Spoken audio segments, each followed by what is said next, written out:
the trickster who bore the gods' greatest horse. Loki owed a debt he could not name.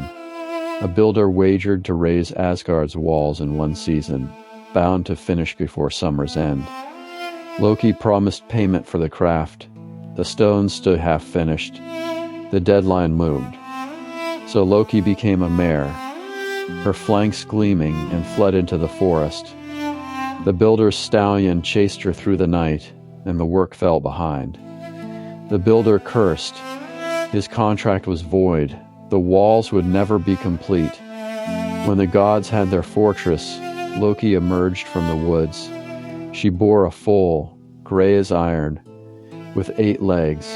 Odin took the foal as his own. Sleipnir would carry his master between worlds.